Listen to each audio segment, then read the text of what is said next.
इस भारत देश की सबसे बड़ी समस्या क्या है जानते हैं? ये धार्मिक लोग जो अपने धर्म का बड़ा प्रचार करते हैं। इन हिंदुओं और मुसलमानों से ये देश तरक्की नहीं कर पा रहा है। हमारा देश 200 साल तक गुलाम रहा, उन पर अत्याचार हुए, उनकी बहन बेटियों के साथ न जाने कितने अंग्रेज सोए, कितनी यातना और पीड़ा दी गई, किसी भी इंसान की रूह कांप जाए। और जानते हैं हम कुछ क्यों नहीं कर पाए? हमारी धार्मिक सोच की वजह से, कि एक ईश्वर हमारी आकर जान बचाएगा, हमें इस अत्याचार से मुक्ति दिलाएगा। लेकिन ना तो कोई अल्लाह आया, ना तो कोई भगवान आया। लेकिन फिर आया एक बहादुर जो सबको शेर की तरह चीरता चला गया, जिसने उठाई गुलामी के खिलाफ आवाज़। और वो और कोई नहीं, हमारे शहीद भगत सिंह हैं। आज़ादी में कई और लोगों का भी सहयोग था, जिन्होंने अंग्रेज़ों के खिलाफ लड़ा और हमें आज़ादी दिलाई। लेकिन भगत सिंह जैसा कोई ना हुआ आज तक। भगत सिंह जानते थे कि इस देश की सबसे घटिया चीज़ क्या है? धर्म।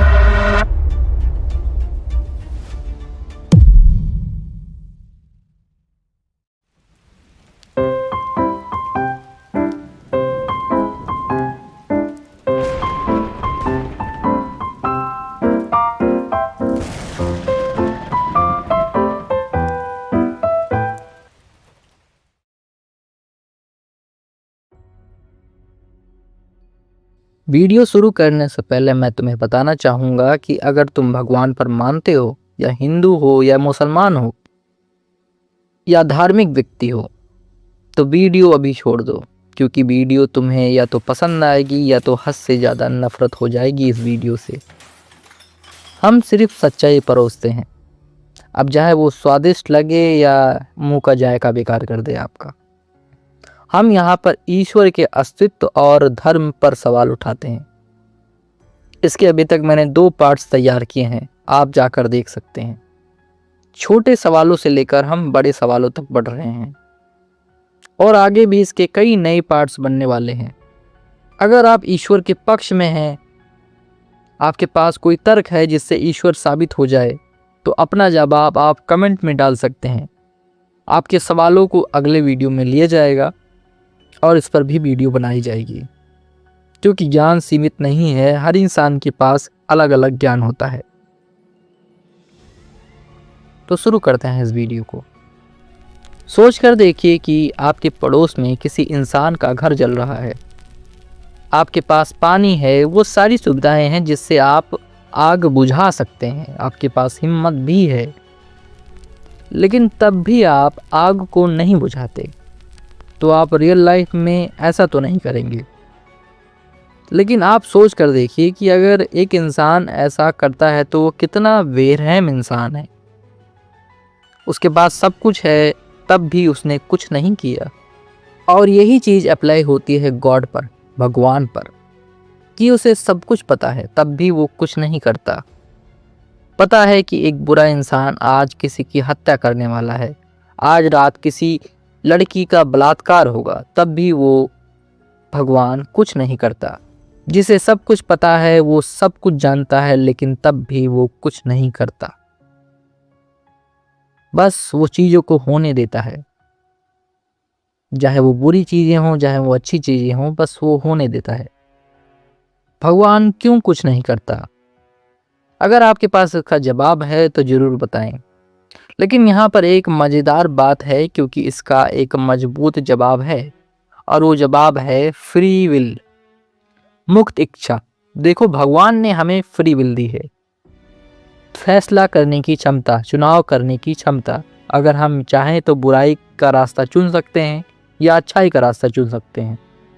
मतलब हम अपनी मर्जी के मालिक खुद हैं। हम अपने फैसले खुद ले सकते हैं। हम अपने काम के लिए, अपने कर्म के लिए खुद जवाबदेह होंगे। लेकिन यहाँ पर एक समस्या नज़र आती है, और वो समस्या है भगवान का हमें बनाना। देखिए, भगवान ने हमारी रचना की, हमें बनाया, लेकिन हमें ईश्वर ने फ्री विल दी है, तो यह फ्री विल इतनी भयानक क्यों है? इंसान ज़्यादातर विनाश की तरफ बढ़ रहा है। पृथ्वी इतनी दूषित और बेकार क्यों है? समाज में ज़्यादातर बुराई ही क्यों देखने को मिलती है? क्यों अधिकतर लोग बुराई करते हैं? ज़्यादातर लोग अच्छाई नहीं करते क्यों? भगवान ने ऐसी चीज़ बनाई जो अपने आप को सबसे बड़ा दिखाने के लिए कुछ भी कर सकता है। मेरा सवाल उस भगवान से है या जो भगवान पर विश्वास करते हैं, जिस भगवान को सब कुछ पता है, भविष्य से लेकर भूतकाल तक, तब भी उसने ऐसी भयानक चीज क्यों बनाई? और बनाई तो बनाई, उसे फ्री विल क्यों दे दी? ताकि वो अपनी मन मर्जी का मालिक बन सके, मनमानी कर सके।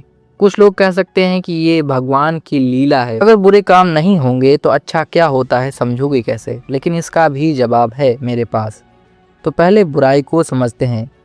मैं ये जानता हूँ कि अगर बुरा होगा तो अच्छे का मूल्य समझ में आएगा, लेकिन अगर हर तरफ बुराई ही बुराई है तो अच्छे का क्या मतलब बचता है? जब सामने वाले इंसान को बुराई बेईमानी से तरक्की मिल रही है तो कौन अच्छाई करना चाहेगा? जब गलत तरीकों से सब कुछ पाया जा सकता है तो फिर सही कौन अपनाएगा? पूरी दुनिया ऐसी बन चुकी है जहां आप सीधा कोई काम नहीं कर सकते। इसमें जो अच्छा बनकर रहेगा वो जी नहीं पाएगा। बुरे लोगों को यह बात हजम नहीं होगी। इसे हम फ्री विल नहीं कह सकते। भगवान ने हमें ऐसा बनाया या उनसे कोई गड़बड़ी हो गई, चाहे जो हो, लेकिन हम भाग तो रहे हैं बुराई ही की तरफ। और इससे ये भी सिद्ध हो जाता है कि हम किसी ऐसे ईश्वर की रचना नहीं है जो अच्छा हो, या फिर कोई ईश्वर ही ना हो। अगर ईश्वर है तो अच्छा तो नहीं हो सकता, सबका भला चाहने वाला नहीं हो सकता। जिस ईश्वर की हम बात करते हैं, उनसे अच्छाई उन्नति की विनती करते हैं, शायद वो ईश्वर कभी ऐसा था ही नहीं जैसा हम सोचते हैं, या फिर कोई ईश्वर नहीं। हम बस एक जीव हैं जो अपने फायदे के लिए, अपनी भूख के लिए कुछ भी कर सकते हैं। हम भी जानवर हैं, बस थोड़े धार्मिक किस्म के जानवर हैं।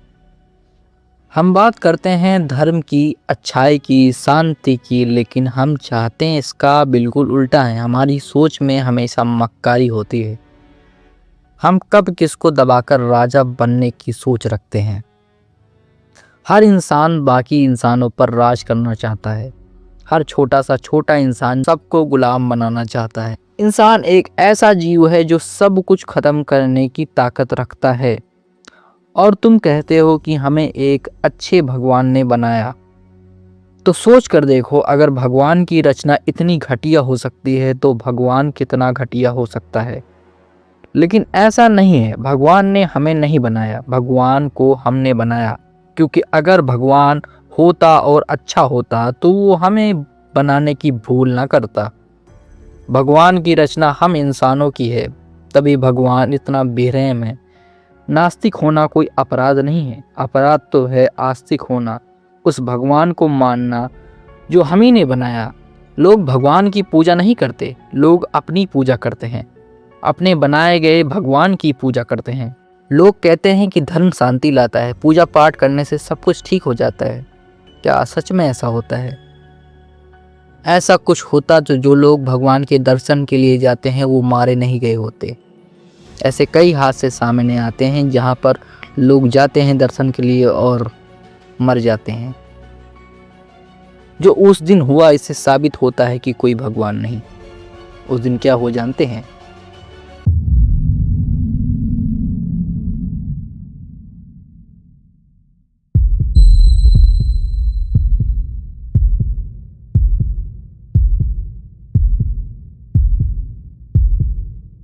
यहाँ पे लाशें पड़ी हुई थी, कोई पूछने वाला नहीं था।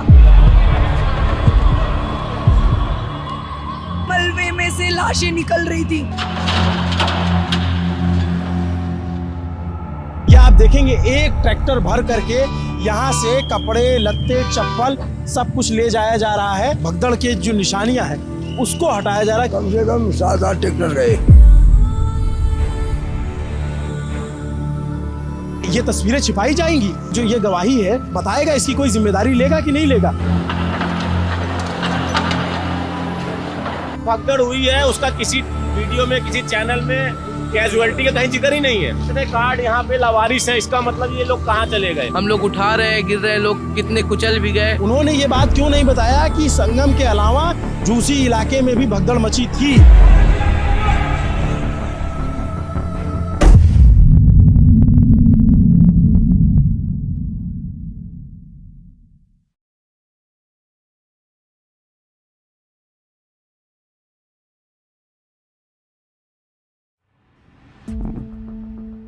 इस भगदड़ में कई लोग मर गए जो भगवान के पास आए भगवान के दर्शन के लिए, लेकिन महाकुंभ उन्हें निगल गया।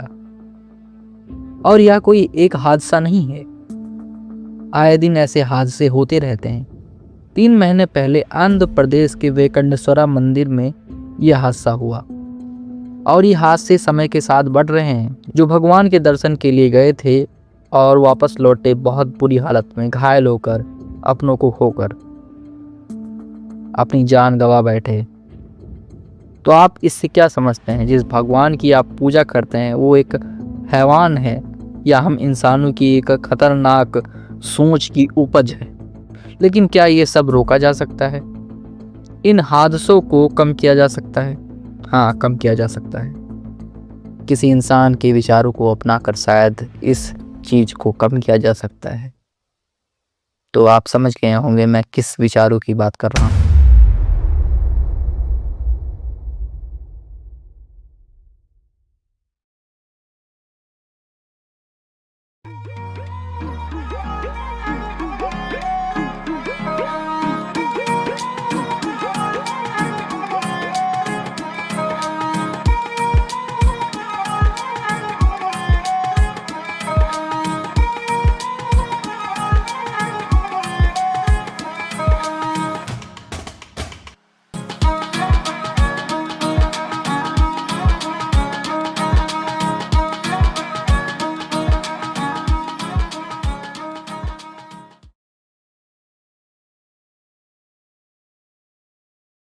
ऐसा क्रांतिकारी जिसने अपने मौत के समय में भी किसी ईश्वर से प्रार्थना नहीं की, किसी ईश्वर से अपनी जान की भीख नहीं मांगी। कोई ऐसा वैसा नास्तिक नहीं जो हालात खराब होने पर भगवान की पूजा करने लगे, भगवान से रहम की विनती करने लगे। असली क्रांतिकारी। अभी तो समाज में नास्तिक विचारधारा का उदय हुआ है, लेकिन भगत सिंह के समय में ये विचारधारा किसी देशद्रोह से कम न था। अगर आप उस समय नास्तिक होने का दावा करते तो शायद आपको अपने ही घर से निकाल फेंका जाता, आपका बहिष्कार हो जाता। और उस समय नास्तिकता पर बोलना लिखना ये आम बात नहीं थी। जैसा कि भगत सिंह ने इस पर एक किताब लिखी, मैं नास्तिक क्यों हूँ। उस लेख में उन्होंने ईश्वर पर सवाल उठाया, वही सवाल जो हमने वीडियो के शुरुआत में की। उन्होंने बताया कि मैं कोई घमंडी या अहंकारी इंसान नहीं हूँ और न ही मैं अपने आप को कोई ईश्वर मानता हूँ। भगवान से अपने आप को मैं नवाजता नहीं। वो कहते हैं किसी चीज पर विश्वास करना ठीक नहीं। अगर एक इंसान विश्वास की राह पर चलेगा तो अपने विवेक और बुद्धि को नष्ट कर लेगा। शिक्षा और जिज्ञासा एक उन्नतिशील देश की पहचान है, लेकिन आज का भारत पूरी तरह से नष्ट हो चुका है और इसका कारण है पूजा पाठ, अंधविश्वास, मंदिर मस्जिद। अगर किसी देश में विद्यालय से ज़्यादा मंदिर मस्जिद हैं तो उस देश की कभी तरक्की नहीं होगी। और मस्जिदों को हटाकर हम इस देश को विकास की ओर ले जा सकते हैं, क्योंकि जब तक इंसान मंदिर मस्जिद जाता रहेगा तब तक यह देश गरीबी और भुखमरी से पीड़ित रहेगा। कोई गाय की पूजा करता है, कोई गाय का मांस सप्लाई करता है। भगत सिंह ने फांसी के फंदे पर चढ़ते समय किसी ईश्वर की याद नहीं की कि मुझे कोई ईश्वर बचा लेगा या मुझे कोई मोक्ष मिलेगा या मुझे कोई जन्नत की चाह है। ऐसा उन्होंने कभी नहीं सोचा। वो अपने लेख में लिखते हैं कि मुझे कोई जन्नत की चाह नहीं, मुझे किसी स्वर्ग और नरक की चाह नहीं। मुझे पता है जिस दिन मेरे गले पर फांसी का फंदा लगेगा उस दिन सब कुछ खत्म हो जाएगा एक पल में। और यही है असली नास्तिकता, कि अगर मौत भी सामने हो तो तुम कह सको मैं नास्तिक हूँ, मैं किसी ईश्वर को कभी नहीं मानता और ना ही मानूंगा। मुझे कोई प्रमाण नहीं मिलता, मैं किसी भी चीज पर विश्वास नहीं करूंगा। भगत सिंह शहीद हो गए तो क्या हुआ, उनके विचार आज भी जिंदा हैं और जिंदा रहेंगे। ये वीडियो शहीद भगत सिंह के नाम